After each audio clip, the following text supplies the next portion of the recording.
Hey everyone, welcome back to the Privacy Guy. Today I want to talk about the Metaverse. To some people, the Metaverse kind of came out of nowhere.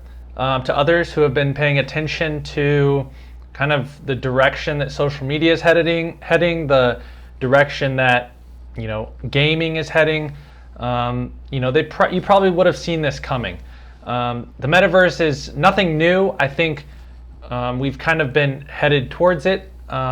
We've been digitizing more and more aspects of our lives every day, but it's kind of come to a head as basically the metaverse has just become more immersive. It's encompassed more parts of our lives, and then also I think NFTs have kind of driven the conversation and really pushed the metaverse into the mainstream. Virtual reality, augmented reality, all of those things have been around. They're nothing new. But applying them and kind of creating the metaverse, is kind of at the front of our minds. So I just want to talk about how COVID and kind of the related cultural phenomena in the past year or so have really forced us into the metaverse. So, a year and a half ago, 2 years ago, prior to COVID, going in public and talking to your friends in person was not viewed as dangerous. It was, something that all humans did.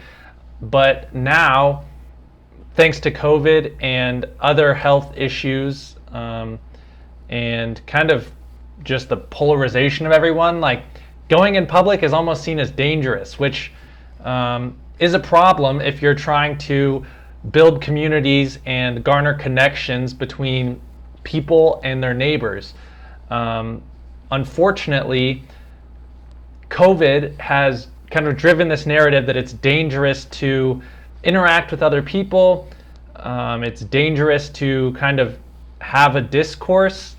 And the metaverse and digital versions of our lives basically allow this narrative to go a step further. So rather than, talking to your neighbor, maybe you'll just sign into the metaverse. You'll just put your Oculus on. You'll start, consuming this virtual reality. And as that technology improves, you're just going to move further and further away from your physical life and more towards your digital life. And I think kind of one of the issues I have is that this gives people the idea that going outside, driving your car, flying on an airplane to go see your friends somewhere is dangerous. But if you just do it on the metaverse, you have no risk. You're eliminating your risk. And I think once the metaverse technology, once like the digital world becomes compelling enough and realistic enough, maybe people will decide that real world experiences just aren't worth it because they're expensive. You don't have as much control over the outcome. But in the metaverse, you can control these things. You have access to maybe experiences that are prohibitively expensive. You have access to places that maybe with your work schedule you can't travel to India or whatever cool place you want to go. So instead, you just put on your Oculus, you travel there in an instant, and you enjoy the experience with your virtual friends. And all of this sounds cool until you think about kind of 5 years down the road or 10 years down the road when these experiences like replace real life. So you're not going to go on vacation, you're just going to go on vacation in the metaverse or in virtual reality.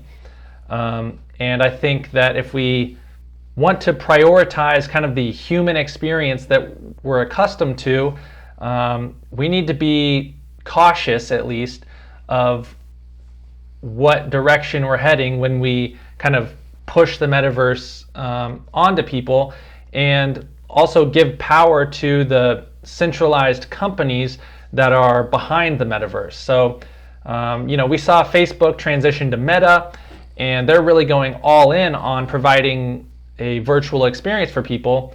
But if we allow companies like Facebook, Google, and Amazon to control the metaverse or to provide their version of the metaverse, we're going to end up in a place where that experience is just driving, commercial interest. It's driving profits for these few companies, and our experiences will be directed towards what's most profitable for these companies, not what's best for us from a happiness perspective or from a mental health perspective, or even just from an experience perspective.